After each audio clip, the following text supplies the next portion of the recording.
ایمان والو پورے اسلام میں داخل ہو جاؤ۔ اب پورے اسلام کا مزاج کیا ہے؟ ما کان لمؤمن ولا مؤمنۃ اذا قضى اللہ ورسولہ امرا ان یکون لهم الخیرۃ من امرهم۔ یہ مزاج اسلام ہے، جب اللہ اور اس کا رسول کوئی حکم دے دے تو پھر سرنڈر ہے، پھر یہ نہیں جی گزارا نہیں، زمانہ بدل گیا ہے، ٹائم بدل گیا ہے، ویلو نو ویکھو، رفتار نو ویکھو، اس پر پھر کوٹا ہے۔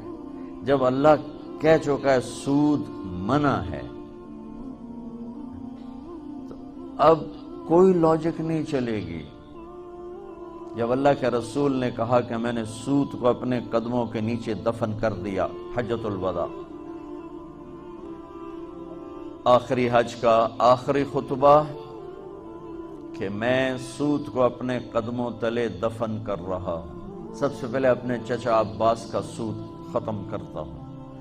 یوم ترجف الراجفہ تتبعها الرادفہ قلوب یومئذ واجفہ ابصارها خاشعہ یقولون ائنا لمردودون فی الحافرہ اذا كنا عظاما نخرہ قالوا تلک اذا کرۃ خاسرہ فانما هی زجرۃ واحدہ فاذا هم بالساہرہ۔ کتنی ہیبت اور طاقت ہے یہاں قرآن کے لہجے میں، جو وہ آخرت کو بتا رہا ہے اور اللہ کے سامنے کھڑے ہونے کو بتا رہا ہے، اور ہر آدمی اپنا سب کچھ لے کر اللہ کی بارگاہ میں حاضر ہے۔ اس کو بتانے کے لیے قرآن کے لہجے میں ایک ہیبت آئی ہے۔ کل یعمل شاکلہ، چلو چلو کرو جو کرنا ہے کرو۔ اللہ کہہ رہا ہے کرو، میں دیکھ رہا ہوں، تمہارا اللہ دیکھ رہا ہے کہ اس کو راضی کر کے کون چل رہا ہے، اسے ناراض کر کے کون چل رہا ہے۔ تو میرے عزیزو، ایک پورے اسلام کی شکل ہے، کچھ عبادات ہیں۔ بنی الاسلام والا خمس، ہماری بنیاد میں 5 چیزیں ہیں۔ لا الہ الا اللہ محمد رسول اللہ کی گواہی دینا، نماز پڑھنا، روزہ رکھنا، حج کرنا، زکوٰۃ دینا، حج کرنا، یہ 5 ہمارے بنیادی اعمال ہیں، جس میں ایمان 24 گھنٹے فرض ہے، نماز 5 دفعہ فرض ہے، روزہ سال میں 1 مہینہ فرض ہے، زکوٰۃ اور حج مالداروں پر فرض ہے، اور حج میں مالدار ہونے کے ساتھ صحت مند ہونا بھی ضروری ہے، بیمار ہو معاف۔ تو حج میں گنجائش ہے، زکوٰۃ میں گنجائش ہے کہ غریب نہیں دے گا، مالدار دے گا، اور روزے میں گنجائش ہے، بیمار ہو تو چھوڑ دو، بعد میں رکھ لو، سفر میں ہو چھوڑ دو، چاہے صحت مند بھی بعد میں رکھ لو۔ جس چیز میں گنجائش نہیں وہ نماز ہے۔ ایمان 24 گھنٹے فرض ہے، نماز میں گنجائش کوئی نہیں، 5 وقت فرض ہے۔ تو میں آپ سب بچے بچیوں سے کہوں گا، اپنی پہلی بنیاد تو ہے کہ اپنے اندر نماز داخل کرو۔ میرے نبی دنیا میں تشریف لائے، کیا پیغام دیا؟ جاتے ہوئے کیا پیغام دیا؟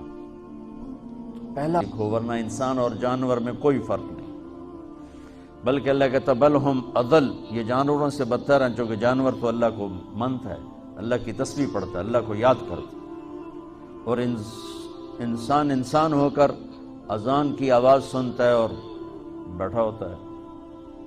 تو میرے رب نے، میرے نبی نے ہم سب کو، آپ سب کو، آپ ہماری نئی نسل ہیں، اپنی بنیادیں ٹھیک کر لو، موت پیچھے پیچھے ہے، نہ جوان کو دیکھتی ہے نہ بوڑھے کو دیکھتی ہے۔ تو ایک آپ سب کی نماز زندہ ہو، کوئی بے نمازی نہ۔ ایک ایسا فریضہ ہے، جب آپ دنیا سے جا رہے تھے اور آخری لمحات تھے اور آپ نے ملک الموت کو روح قبض کرنے کی اجازت دے دی، تو اس وقت آپ نے 2 باتیں فرمائیں، الصلاۃ وما ملکت ایمانکم، میری امت ایک نماز نہ چھوڑنا، ایک اپنے نوکروں کے ساتھ بدتمیزی نہ کرنا۔ نوکر کو فارغ کر دینے کا کہا، لیکن بے عزت کرنے سے روکا۔ میرا ملازم صحیح کام نہیں کر رہی، یہ بڑے تاجر بیٹھے ہیں، ان کا طریقہ کیا ہے؟ بے عزت کرنا۔ ان سے مراد پورے پاکستان، بے عزت کرنا، ذلیل کرنا، گالیاں نکالنا۔ میرے نبی نے کہا یہ کام نہ کرنا، فارغ کر دینا، بے عزت نہ کرنا، ذلیل نہ کرنا۔ کسی کو ماں بہن کی گالی دینا زمین آسمان کو توڑ دینے سے بھی بڑا جرم ہے، چونکہ بیت اللہ کا توڑنا چھوٹا گناہ ہے اور کسی مسلمان کو ماں بہن کی گالی دینا بڑا جرم ہے۔ تو 2 باتوں کی وصیت فرمائی کہ ایک نماز نہ چھوڑنا اور ایک میری امت کے غریبوں پر رحم کرنا۔ تو جو پہلی میری بات یہ ہے کہ آپ سب میں کوئی آپ کا ٹیچر، آپ کا عملہ، آپ میں کوئی بے نمازی نہ ہو. کبھی چھوٹ جائے قضا پڑھ لو. ہمارے آگے ایک وارڈن اسکول میں نا، تو وہ تھے نمازی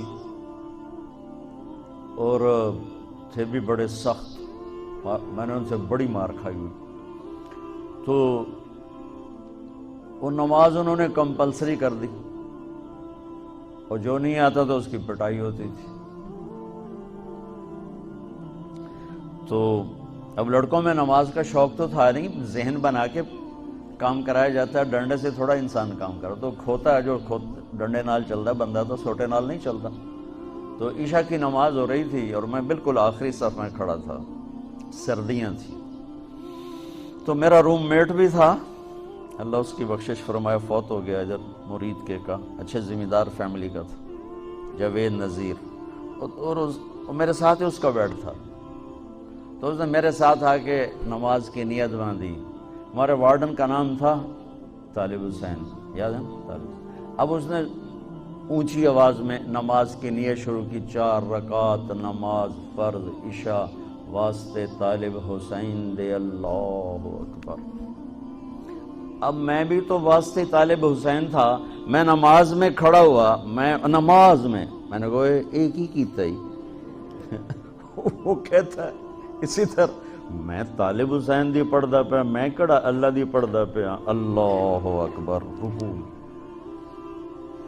تو بچوں پہلی بنیاد ہے نماز ٹھیک کرو، اللہ سے تعلق ٹھیک کرو. نماز تمہیں سکھائے گی کہ پالنے والا اللہ ہے. الحمدللہ رب العالمین. پالنے والا اللہ ہے. اس بنیاد پر پھر اسلامی تجارت چلے گی.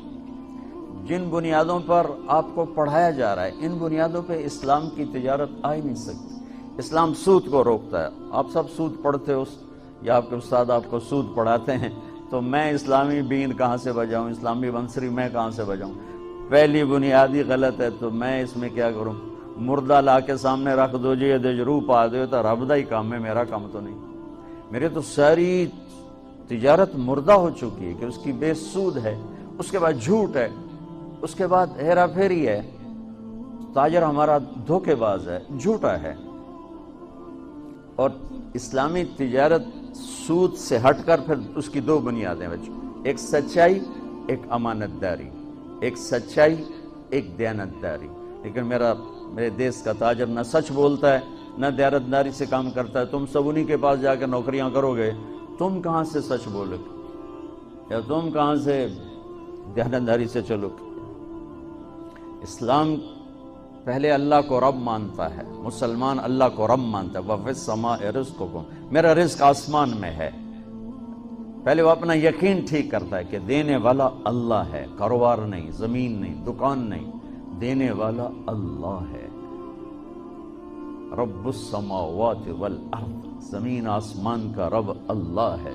تو بچوں پہلی بنیاد ہے پالنے والا اللہ ہے. رزق اللہ دیتا ہے، پیسے سے نہیں، دکان سے نہیں، کاروبار سے نہیں، ذمہ داری سے نہیں، ڈگریوں سے نہیں. رزق اللہ کے خزانوں سے آتا. تو جب یہ بنیاد بنے گی تو اگلی بنیاد ہے پھر اس میں سچائی اور دیانتداری سے چلو. اگر آپ مجھ سے اسلام پوچھو نا 2 لفظوں میں کہ 2 لفظوں میں اسلام بتاؤ، تو میرے پاس ہیں سچائی اور دیانتداری. اور آپ مجھ سے پوچھو کفر 2 لفظوں میں بتاؤ، دنیا کا کفر 2 لفظوں میں بتاؤ، تو میرے پاس 2 لفظ ہیں، جھوٹ اور دھوکہ. جھوٹ اور دھوکے بازی یہ ساری دنیا کا کفر ہے. اور سچائی اور دیانتداری یہ ساری دنیا کا اسلام ہے. سارا اسلام 2 لفظوں میں بند ہو جاتا ہے اور پوری دنیا کا کفر 2 لفظوں میں بند ہو جاتا ہے. جھوٹ بولنا، دھوکہ دینا. جھوٹ بولنا، دھوکہ دینا. میرے نبی پاک صلی اللہ تعالی علیہ وسلم وضو فرما رہے تھے، تو صحابہ آپ کے وضو کا پانی نیچے سے لے رہے تھے. کوئی پی رہا ہے، کوئی سینے پہ مل رہا ہے، کوئی ہاتھوں پہ مل رہا ہے. تو آپ نے فرمایا کیوں کر رہے ہو؟ ما یحملکم علی ھذا، ایسا کیوں کر رہے ہو؟ کہ حبا للہ ولرسولہ، کہ ہمیں اللہ اس کے رسول سے پیار ہے اس لیے کر. تو آپ نے فرمایا میں بتاؤں سچی محبت کسے کہتے ہیں؟ میں بتاؤں. وہ محبت جو اللہ اس کا رسول قبول بھی کرے، اور وہ محبت جو اللہ رسول کے ہاں پسندیدہ بھی ہو، اور تمہاری محبت بھی قبول ہو اور اللہ بھی تم سے پیار کرے، وہ بتاتا ہوں۔ کہا جی کیا ہے؟ تو آپ نے فرمایا من سر ان یحب اللہ ورسولہ ویحبہ اللہ ورسولہ، اگر تم یہ چاہتے ہو کہ اللہ اور اس کا رسول تم سے پیار کریں اور تم بھی اللہ اس کے رسول سے پیار کرو، تو صرف ہے وضو دے پانی پینے نال کم نہیں بڑھنا، اسے 3 کام کرنے پڑیں گے۔ جی کیا کیا ہیں؟ کہ فَلْيَصْدِقِ الْحَدِيثَ إِذَا حَدَّثَ، اسے زندگی بھر سچ بولنا ہوگا، جھوٹ نہیں بولے گا۔ اللہ اس کے رسول کی بارگاہ میں محبت کو حاصل کرنے کی پہلی نشانی کیا ہے؟ کہ وہ سچ بولے گا، جھوٹ نہیں بولے گا۔ دوسری کیا ہے؟ فَلْيُؤَدِّ الْأَمَانَةَ إِذَا تُمِنَ، کبھی کسی کو دھوکہ نہیں دے گا، کبھی کسی کو دھوکہ نہیں دے گا، دیانتداری سے کام